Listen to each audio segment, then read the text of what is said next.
ഞാൻ പറഞ്ഞിട്ട് പറഞ്ഞാൽ മതി ഡയറക്ടർ. എല്ലാവർക്കും നമസ്കാരം. ബാഡ് ബോയ്സ് പറ്റി പറയുകയാണെങ്കിൽ ഇതിലെനിക്ക് പ്രത്യേകത എന്ന് പറയുന്നത് ഈ സിനിമ തന്നെ, ഇതിൻ്റെ കഥാപാത്രം, മൊത്തത്തിൽ ഈ സിനിമയുടെ സ്റ്റൈൽ, ഈ സിനിമയുടെ എന്താ പറയുക ഹൈപ്പ്, ഇതൊക്കെ എനിക്കൊരു ചാലഞ്ചായിട്ടാണ് കാണുന്നത്. നിങ്ങൾക്കാർക്കും ആയിരിക്കില്ല ഇത്, നിങ്ങൾക്ക് ചിലപ്പം ഒരു പക്ഷേ സാധാരണ ഒരു ഹ്യൂമർ ഫിലിം, കോമഡി ഫിലിം ആയിട്ട് കാണുമായിരിക്കും. പക്ഷെ എനിക്കിതൊരു വലിയ ചേഞ്ച്. കാരണം ഞാൻ ഇത്രയും വർഷങ്ങൾ, കഴിഞ്ഞ ഒരു 10 വർഷങ്ങളായിട്ട് ചെയ്തുകൊണ്ടിരുന്ന കഥാപാത്രങ്ങൾ നേരെ ഓപ്പോസിറ്റ് ആയിട്ടുള്ളൊരു ക്യാരക്ടറാണ് ഞാൻ ചെയ്യുന്നത്. കഥ കേട്ടപ്പോൾ ഒരുപാട് ചിരിച്ചു. 3-4 തവണ ഉമ്മറിൻ്റെ അടുത്ത് വന്നു പല ലൊക്കേഷനും ഈ കഥ പറയുകയും ഇതിൻ്റെ ഒപ്പം നമ്മുടെ സാറംഗ് ജയപ്രകാശ് പുള്ളി ഈ കഥ പറയുമ്പോഴും ഓരോരുത്തരുടെ വോയിസിൽ മിമിക്രി ഒക്കെ പറഞ്ഞിട്ടാണ് ഡയലോഗ് പറഞ്ഞത്. ഇതൊക്കെ കേക്ക് എനിക്ക് ഭയങ്കര അന്ന് ഒരുപാട് പൊട്ടിച്ചിരിക്കുകയുണ്ടായിരുന്നു. സിനിമ കഥ ഇഷ്ടപ്പെട്ടു, പക്ഷെ ചെയ്യാനുള്ള ധൈര്യം എനിക്കുണ്ടായിരുന്നില്ല. ഞാൻ ഇങ്ങനെയൊക്കെ ചോദിച്ചു. അപ്പം ഞാൻ ആദ്യത്തെ ചോദ്യം ചോദിച്ചത് ഈ കഥയുമായിട്ട് എൻ്റെ അടുത്തേക്ക് എങ്ങനെ ഉമ്മറാൻ വന്നത്, നിങ്ങൾ എങ്ങനെ ഉണ്ടാക്കുന്നത്, ഞാനൊരു കോമഡി ഇതുവരെ ചെയ്തിട്ടില്ലല്ലോ. അപ്പോൾ പുള്ളി തന്നെ ഓർപ്പിലും ധൈര്യത്തിലാണ് സത്യം. ഇത് ഞാൻ പല ഇന്റർവ്യൂവിലും പറഞ്ഞിട്ടുണ്ട്, ആണ് ഞാൻ ഇന്ന് ബാഡ് ബോയ്സ് ചെയ്തിരിക്കുന്നത്. പിന്നെ ഇത് ഈ ക്യാരക്ടറിലോട്ട് ഇറങ്ങാൻ തന്നെ ഒരു ചെറിയൊരു ട്രാൻസ്ഫോർമേഷൻ്റെ ആവശ്യമുണ്ടായിരുന്നു എനിക്ക്. അത് എളുപ്പമുള്ള ഒരു കാര്യമായിരുന്നില്ല. അത് ആസ് എൻ ആക്ടർ എനിക്ക് മാത്രമേ അത് മനസ്സിലാക്കൂ, ബാക്കിയുള്ള ആക്ടേഴ്സിനും. അപ്പോൾ സന്തോഷം ഞാൻ ഈ പടം ചെയ്തതിൽ. ആൻഡ് ഈ പടം നമ്മളിത് ഡിസ്കഷൻ്റെ സമയത്ത് ഇത് ചെയ്യുമ്പോൾ തന്നെ എൻ്റെയും ഒമറുടെയും ആഗ്രഹമായിരുന്നു ഒരു ഓണം റിലീസ് ആക്കിയാലോ എന്നൊക്കെ വിചാരിച്ചിട്ട്. എനിക്കും ആദ്യമായിട്ടാണ് ഒരു ഓണത്തിന്, ഒരുപാട് വർഷങ്ങൾക്ക് ശേഷമാണ് ഓണത്തിനൊരു റിലീസ് നമ്മൾ പ്ലാൻ ചെയ്യുന്നത്. പക്ഷേ ഞങ്ങൾക്കിങ്ങനെ സ്വപ്നം കാണാൻ പറ്റുള്ളൂ, ആഗ്രഹങ്ങളുണ്ട്, മോഹങ്ങളുണ്ട്. പക്ഷേ ഇതിനൊക്കെ റെഡിയായിട്ട് നമ്മുടെ ഫിനാൻഷ്യൽ ബാക്കിംഗ് വേണമല്ലോ. അങ്ങനെയാണ് നമ്മൾ അബാ മൂവീസ്, എബ്രഹാം മാത്യൂസ് ഞങ്ങൾക്ക് ഒപ്പം സഹകരിച്ചുകൊണ്ട് ഈ പടത്തിന്, എനിക്കിപ്പോഴും ഓർമ്മയുണ്ട്, എൻ്റെ റൂമിലിരുന്നിട്ട് മാത്യു സാർ എൻ്റെ അടുത്ത് എന്ത് വന്നാലും ഞാനിത് ഓണത്തിന് റിലീസ് ചെയ്തിരിക്കുമ്പോൾ അമ്മൻ ഒരു കാര്യത്തിലും ടെൻഷൻ ആവണ്ട, ഈ പടം ചെയ്യാനും പുള്ളി എനിക്ക് ധൈര്യം തന്ന ആളാണ് സത്യം. And thank you Abraham, thank you so much. മുമ്പറടുത്ത് ഞാൻ നന്ദി പറഞ്ഞില്ല. മുമ്പറെ ഞാൻ കാണുന്ന ഒരു ഫ്രണ്ടിനെ പോലെയാണ്, ഒരു ബ്രദർ സ്ഥാനത്ത്, ചേട്ടന് അനിയനെ പോലെ ചേട്ടൻ. ഓക്കെ ചേട്ടൻ. സോ ഈ സിനിമ എന്ന് പറയുന്നത്, ഇത് ടാഗ് ലൈനിൽ തന്നെ കാണുന്നുണ്ട്, ഒമർ ഫൺ ഫിലിം. അതായത് it's a very cool, take it easy kind of ഫിലിമാണ്, ഫീൽ ഗുഡ് ഫിലിമാണ്, ഒരുപാട് ചിരിക്കാൻ. അതായത് ഇതിൻ്റെ അണ്ടർ കറണ്ട് എന്ന് പറഞ്ഞാൽ ഹ്യൂമറാണ്. പക്ഷെ ഹ്യൂമർ മാത്രമല്ല, ഇതിൽ നല്ല എമോഷൻസ് ഉണ്ട്, നല്ലൊരു കഥ, ഒരു ലൈൻ പോകുന്നുണ്ട്, സ്റ്റോറി ലൈൻ, അത്യാവശ്യത്തിന് ഫൈറ്റും ഉണ്ട്, നല്ല പാട്ടുകളുണ്ട്, ഡാൻസും ഉണ്ട്. സോ ഓണത്തിന് വേണ്ട, ഉത്സവത്തിന് വേണ്ട ഒരു എല്ലാ ഐറ്റംസും ഈ സിനിമയിലുണ്ടെന്നാണ് എൻ്റെ വിശ്വാസം. അത് വളരെ ബ്യൂട്ടിഫുൾ ആയിട്ട് ഒമർ ഇത് ചെയ്തിട്ടുണ്ട്. ഞാൻ സത്യത്തിൽ പറയുകയാണെങ്കിൽ ഈ കഥ കേൾക്കുമ്പോഴൊക്കെ ഡയറക്ടർമാർ അഭിനയിച്ചൊക്കെ കാണിക്കുകയൊക്കെ ചെയ്യും, ഇതൊക്കെ പോലെ ഉണ്ടായിരുന്നു. പക്ഷേ ഇത്ര ഒരു വലിയ സ്കെയിലിൽ എത്തിക്കുമെന്ന സ്വപ്നത്തിൽ പോലും ഞാൻ കണ്ടില്ല. അത് സത്യമാണ്. ഞാൻ ഇങ്ങനെ വരുന്നു, അതുകൊണ്ട് എനിക്ക് ഒരുപാട് ടെൻഷൻ ഉണ്ടെന്നാണ്. നാളെ റിലീസ് ചെയ്യാൻ പോകുന്ന സിനിമയെ കുറിച്ച് എനിക്ക് ഒരുപാട് ടെൻഷൻ. സിനിമ നന്നായിട്ടുണ്ടെന്ന് അറിയാം, പക്ഷെ എന്നാൽ പോലും ചെറിയൊരു പേടിയുണ്ട്, ബിക്കോസ് ഇതിൻ്റെ ഹൈപ്പൊക്കെ കണ്ടിട്ട്. And thank U Omar. ഈ വേദിയിലാണെങ്കിലും ഞാൻ ഇതുവരെ നന്ദി പറഞ്ഞില്ല. Thank you so much. And അതോടൊപ്പം തന്നെ ഈ സിനിമ ഇതൊരു വൺ മാൻ ഷോ കളിയൊന്നുമല്ല. ഇതിൽ ഒരുപാട് നടന്മാരുകളുണ്ട്. ആൻഡ് എല്ലാവരും ഇതിൽ ഹീറോ തന്നെയാണ്, എല്ലാവരും ബാഡ് ബോയ്സ് ആണ്. ഇതിൽ പറയുന്ന പോലെ എല്ലാവർക്കും ഒരു ഗ്രേ ഷെയ്ഡ് ഉണ്ട് ഈ ക്യാരക്ടേഴ്സൊക്കെ.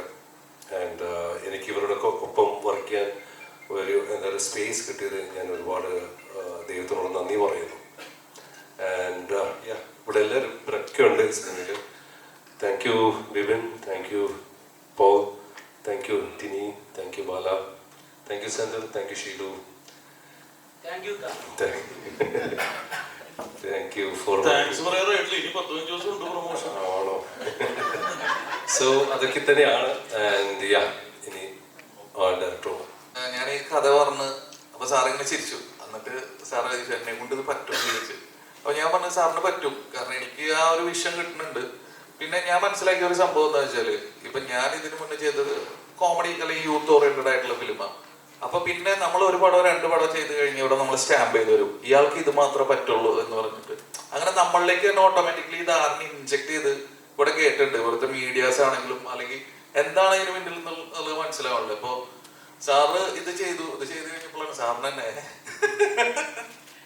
അപ്പോ ഇത് ശരിക്കും പർപ്പസ്ഫുള്ളി ചെയ്യുന്നതാണോ അല്ലെങ്കിൽ ഇതിന്റെ പിന്നില് എന്താണ് എന്ന് മനസ്സിലാവുള്ളൂ. ഒരാൾക്ക് ഇന്നത് മാത്രമേ പറ്റുള്ളൂ എന്ന് പറഞ്ഞ സ്റ്റാമ്പ് അടിക്കുന്ന ഒരു പ്രവണത മലയാളികൾക്കിടയിൽ ഭയങ്കരമായിട്ട് കൂടി ഇതുണ്ട്. എനിക്ക് അങ്ങനെ ഫീൽ ചെയ്തിട്ടുണ്ട്. അപ്പൊ എൻ്റെ ഒരു ശ്രമമാണ്, എന്നെ സ്റ്റാമ്പ് ചെയ്തെന്ന് പൊളിച്ച് മാറ്റാനുള്ള എൻ്റെ ഒരു ശ്രമമാണ് ഈ സിനിമ.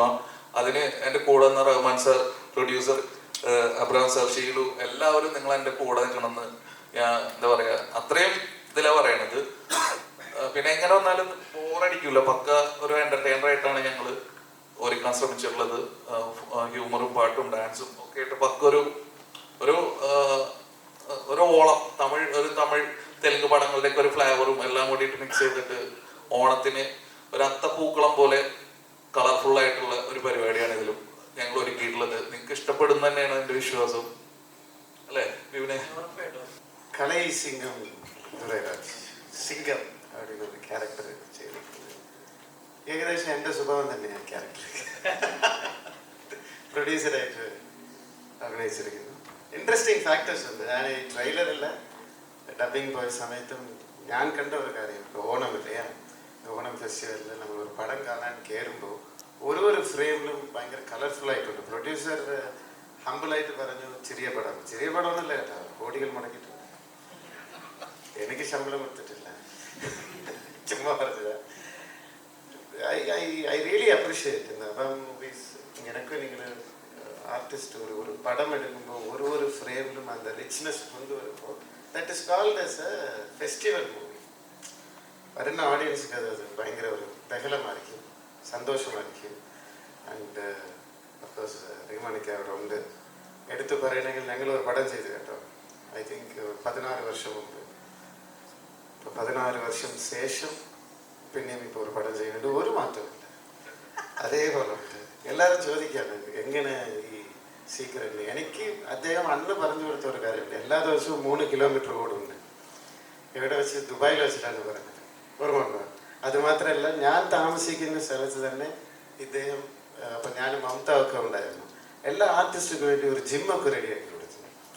സോ ഒരു ആർട്ടിസ്റ്റായിട്ട് പുറയില്ല ഇവരൊക്കെ ചെയ്യുന്ന ഡെഡിക്കേഷൻ, എക്സസൈസ്, ഡയറ്റിംഗ് ഒന്നും നിങ്ങളുടെ മീഡിയയിൽ പുറത്ത് പറയില്ല. പക്ഷെ പടത്തിൽ കാണുമ്പോൾ അതിൻ്റെ റിസൾട്ട് കാണും. He is looking so young and energetic. അത് ആക്ഷൻ സീക്വൻസ് ആവട്ടെ, റൊമാൻസ് ആവട്ടെ, ഡാൻസ് ആവട്ടെ, അതേക്ക് തന്നെ ഏർപ്പെടും. ആൻഡ് വേറെന്താ പറയുക, ഒരു ഗസ്റ്റ് അപ്പിയറൻസ് തന്നെയാണ്, പക്ഷേ പവർഫുൾ ആയിരിക്കും. പിന്നെ ഇക്ക പറഞ്ഞു കോൺട്രവേഴ്സി ചോദ്യങ്ങളൊന്നും ചോദിക്കേണ്ട, ഓണം നല്ല ഒരു പടമാണ്. അഫ്കോഴ്സ് ഞാനും ഇക്കാവും പ്രൊഡ്യൂസറും എല്ലാവരും വന്നിരിക്കുന്നത് ബാഡ് ബോയ്സ് പടത്തോടെ പ്രൊമോഷന് വേണ്ടി. പക്ഷെ ടിനി ടോം ആ ഉദ്ദേശത്തിലല്ല വന്നിരിക്കുന്നത്. ഏത് കോൺട്രവേഴ്സി ആണെങ്കിലും ടിനി ടോം എടുത്ത് മുഖം നോക്കി ഓപ്പൺ ആയിട്ട് നിങ്ങൾ പറയാം. ഏത് കമ്മിറ്റി ആയാലും പുള്ളി ഒന്നും പേടിക്കാത്ത ഒരു മനുഷ്യനാണ്. അപ്പൊ അങ്ങനെ തുടങ്ങാം കേട്ടോ. അപ്പൊ എന്തിനു തയ്യാറായ ടിനി ടോം ആണോ?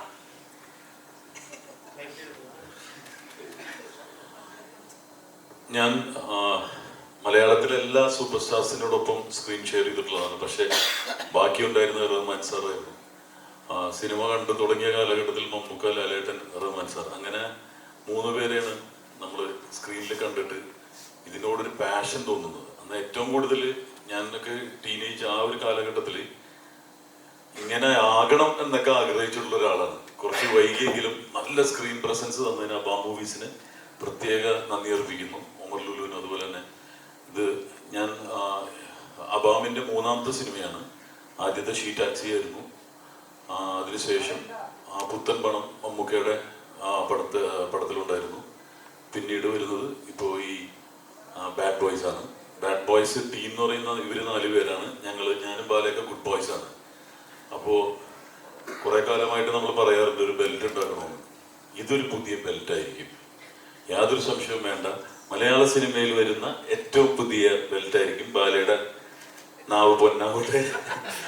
കുറെ കാലമായി ഞങ്ങളൊരു ബെൽറ്റ് ഉണ്ടാക്കണമെന്ന് പറഞ്ഞാൽ അബാം ബെൽറ്റ് എന്ന് പറഞ്ഞ് ഒരു പുതിയ ബെൽറ്റ് വന്നിരിക്കും.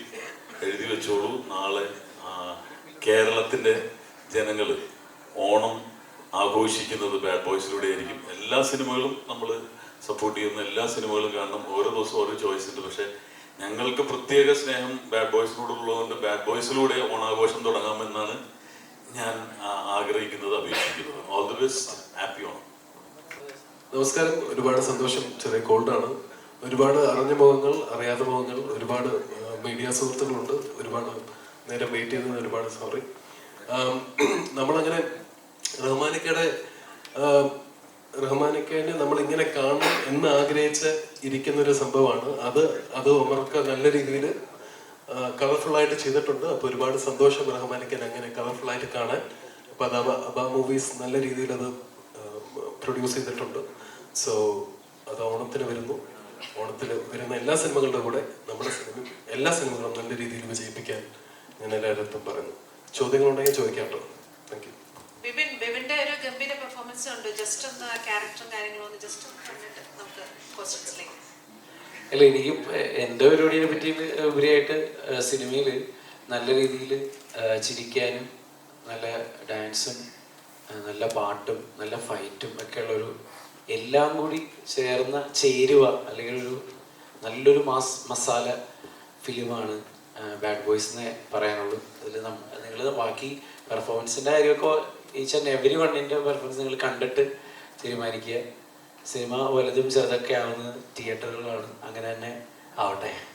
കുട്ടിക്കാലത്ത് കണ്ട ഒരുപാട് താരങ്ങളോടൊപ്പം ഒറ്റ സിനിമയിൽ തന്നെ ആ ഒരുപാട് താരങ്ങളോടൊപ്പം അഭിനയിക്കാൻ പറ്റിയെന്നുള്ളതാണ്. ബാബു ആന്റണി ചേട്ടൻ, റഹ്മാനിക്ക, ശങ്കർ സാറ്, ഭീമൻ്റെ അങ്ങനെ ഒരുപാട് ആർട്ടിസ്റ്റുകളോടൊപ്പം അഭിനയിക്കാൻ പറ്റി. അതുപോലെ അപ്പോൾ അങ്ങനെ ഒരു ഭാഗ്യം ഈ സിനിമയിലൂടെ കിട്ടി. പിന്നെ കുറേ നാളുകൾക്ക് ശേഷം എനിക്കൊരു ത്രൂ ഔട്ട് കോമഡി ക്യാരക്ടറാണ്. അപ്പോൾ എനിക്ക് തോന്നുന്നത് നിങ്ങൾക്കൊക്കെ ഇഷ്ടപ്പെടും എന്നാണ് ഞാൻ വിചാരിക്കുന്നത്. ഞാൻ മാത്രമല്ല, റഹ്മാനിക്ക നമ്മൾ പണ്ട് കണ്ട പോലത്തെ അങ്ങനത്തെ ഒരു കോളേജ് കുമാരൻ അങ്ങനത്തെ ഒരു ഇതൊന്നുമല്ല. പുള്ളിയും കോമഡിയാണ് ചെയ്തിരിക്കുന്നത്. അപ്പോൾ അദ്ദേഹത്തിനോടൊപ്പം ത്രൂ ഔട്ട് ഒരു കോമഡി ക്യാരക്ടർ ചെയ്യാൻ പറ്റി. അങ്ങനെ ഒരുപാട് ഘടകങ്ങൾ ഈ സിനിമയ്ക്കകത്തുണ്ട്. നിങ്ങൾ എന്തായാലും നിങ്ങൾക്ക് ഓണത്തിന് കാണാൻ പറ്റിയ, ഫാമിലി ആയിട്ട് പോയി കാണാൻ പറ്റിയ ഒരു അടിപൊളി സിനിമയായിരിക്കും ഇത്. ബാക്കി നിങ്ങൾ കണ്ടിട്ട് നിങ്ങളുടെ അഭിപ്രായങ്ങൾ അറിയിക്കുക. നമസ്കാരം. വളരെ സന്തോഷം വെച്ചാണെങ്കിൽ എൻ്റെ ഈ സിനിമയിൽ എൻ്റെ പേര് ടീം എന്ന് തന്നെയാണ്. ഞാൻ ഒരുപാട് നാളായിട്ട് സിനിമയിലൊന്നും കാണുന്നില്ലെന്നാണ് എല്ലാവരും പരാതി. ഞാൻ 18 വർഷമായി ഈ ഫീൽഡിൽ ഇറങ്ങിയിട്ട്. മലയാള സിനിമയിൽ ഏറ്റവും കൂടുതൽ ഗുണ്ടയായിട്ട് അഭിനയിച്ച വ്യക്തിയാണ്. 100ഓളം സിനിമയിൽ ഗുണ്ടയായിട്ട് അഭിനയിച്ചിട്ടുണ്ട്. പക്ഷേ ഗുണ്ടകളായിട്ട് അഭിനയിച്ചപ്പോഴും ഗുണ്ട തന്നെയായിരുന്നു. പിന്നീട് അതിന് മാറ്റമുണ്ടായത് വിജയ് സാറിൻ്റെ തെരി എന്ന് പറഞ്ഞ സിനിമ അഭിനയിച്ച ശേഷമാണ്. പിന്നീട് ആ ചാൻസ് ചോദിച്ചില്ല. ചാൻസ് ചോദിക്കാതെ എനിക്ക് സിനിമയിൽ അവസരമൊന്നും ഇല്ലായിരുന്നു. അങ്ങനെയാണ് മുരളി സാർ എന്നെ ഈ പടത്തിലേക്ക് വിളിച്ചത്. ഈ സിനിമയിൽ ഞാൻ ഗുണ്ടയല്ല, അത് ആദ്യം തന്നെ പറഞ്ഞോളാം. സ്റ്റാർ മാജിക്കിലൂടെയൊക്കെ എന്നെ കോമഡി ചെയ്യാനായിട്ടാണ് ഇപ്പോൾ കാണുന്നത്. അപ്പോൾ ചെറിയ കോമഡി സീനൊക്കെ ചെയ്തിട്ടുണ്ട്. ഇതിൽ ഇത്തിരി മാസ ഡയലോഗ് തന്നിട്ടുണ്ട്. ഒരു കൊച്ചിക്കാരനായിട്ട് അസലൊരു പച്ച ഒരു കൊച്ചിക്കാരനായിട്ട് അഭിനയിച്ചേക്കുന്നത് എങ്ങനെ ഉണ്ടാവും എനിക്ക് അറിഞ്ഞൂടാ. എത്രയൊക്കെ സീൻ ഉണ്ടെന്ന് പറയാൻ പറ്റും, എത്രയൊക്കെ സീൻ കട്ടായി പോയെന്ന് എനിക്ക് അറിഞ്ഞൂടാ. എന്റെ പ്രൊമോഷൻ പറയട്ടെ. അപ്പൊ ബാഡ് ബോയ്സ് എനിക്ക് തോന്നുന്നത് ഈ ആർട്ടിസ്റ്റ് ഒരുപാട് പേര് പ്രൊമോട്ട് ചെയ്തിട്ടുണ്ട്. ഞാൻ ചെറിയ വേഷമാണെങ്കിൽ ഞാൻ ഒരുപാട് സ്ഥലത്ത് നമ്മുടെ പടം പ്രൊമോട്ട് ചെയ്തിട്ടുണ്ട്. ഞാൻ പോകുന്ന സ്ഥലത്ത് എല്ലായിടത്തും ബാഡ് ബോയ്സിനെ കുറിച്ച് പറഞ്ഞിട്ടുണ്ട്. അത് തന്നെ എനിക്ക് സന്തോഷം. അപ്പോൾ ഈ സിനിമ എല്ലാവരും കാണുമെന്ന് എനിക്കറിയാം. എല്ലാവരും കാണുന്ന സിനിമയിൽ അഭിനയിക്കാൻ പറ്റിയതിൽ വളരെ സന്തോഷമുണ്ട്. ഇനി തുടങ്ങി സിനിമയിൽ ഞാനും ഉണ്ടാവും. ഇനി ഇറങ്ങുന്ന സിനിമകളിലൊക്കെ ഇനി ഞാൻ ചാൻസ് ഒക്കെ ചോദിക്കാൻ വേണ്ടിയാണ്. വളരെ സന്തോഷം. എനിക്ക് നന്ദി പറയാനുള്ളത് ഇതിന്റെ പ്രൊഡ്യൂസറും പിന്നെ മുരളി സാറിന്. പവർ സ്റ്റാർ എന്ന് പറഞ്ഞ പടം പ്ലാൻ ചെയ്തിട്ടുണ്ടായിരുന്നു. ആ സിനിമയിൽ എനിക്ക് അത്യാവശ്യം നല്ലൊരു വേഷം പറഞ്ഞു. ആ പടം ഇനി നടന്നില്ല, ഇനി നടക്കുമെന്ന് എനിക്ക് തോന്നുന്നു. അപ്പോൾ വളരെ സന്തോഷം. എനിക്കും നാളെ സിനിമ കാണാൻ വേണ്ടി ത്രില്ലടിച്ചിരിക്കുന്നതാണ്. അപ്പോൾ എല്ലാവരും സിനിമ കാണാൻ വരുമെന്ന് എനിക്കറിയാം. ഞാനും ഇനിയും പ്രൊമോഷൻ ചെയ്യും സിനിമ. അപ്പോൾ കൂടെ ഉണ്ടാവും. Thank you. പിന്നെ ഞാൻ നേരത്തെ പറഞ്ഞില്ലേ ഇതേപോലെ ഞാൻ ഇതിനു മുന്നേ ചെയ്തിട്ടുള്ള പക്ക യൂത്തിനെ കോൺസെൻട്രേറ്റ് ചെയ്തിട്ടുള്ള സിനിമകളാണ്. അപ്പൊ ഞാൻ ആദ്യമായിട്ട് ചെയ്യണ ഒരു ഫാമിലിയും കൂടിയിട്ട് കണക്ട് ചെയ്തിട്ടുള്ള ഒരു സിനിമയാണ്. അപ്പൊ തീർച്ചയായിട്ടും ഇപ്പൊ എന്റെ മുൻ സിനിമകൾ കണ്ടിട്ട് ഇപ്പൊ കുറെ കമന്റ്സ് വരാറുണ്ട്, ഇത് ഫാമിലി ആയിട്ട് കാണാൻ പറ്റുമോ, അതേ യൂത്തിനെ മാത്രം ടാർഗറ്റ് ചെയ്തിട്ടുള്ളതാണോ, അങ്ങനെ ഡബിൾ മീനിങ് കോമഡി ഉണ്ടാവോ? ഇതിൽ അങ്ങനെ യാതൊരുവിധ ഡബിൾ മീനിങ് കോമഡിയോ അങ്ങനത്തെ ഇതൊന്നുമില്ല. ഇത് ഫാമിലി യൂത്തിനും എല്ലാവർക്കും തിയേറ്ററിൽ ഒരേപോലെ വന്ന് കണ്ട് ആസ്വദിക്കാൻ പറ്റുന്ന ഒരു സിനിമയായിട്ടാണ് ഞാൻ ഒരുക്കിയിട്ടുള്ളത്. അപ്പൊ കണ്ട് എൻ്റെ ഫ്രണ്ട്സും എല്ലാവർക്കും നല്ല ഇഷ്ടമായി. അപ്പൊ ആ ഒരു സന്തോഷത്തിലും കൂടിയിട്ടാണ് ഞാൻ ക്യൂബിൽ നിന്ന് വന്നത്. അപ്പൊ നാളെ തിയേറ്ററിൽ നിന്നും ആ ഒരു സന്തോഷം ഞങ്ങൾക്ക് കിട്ടട്ടെ, അങ്ങനെ ഞാൻ പ്രാർത്ഥിക്കും.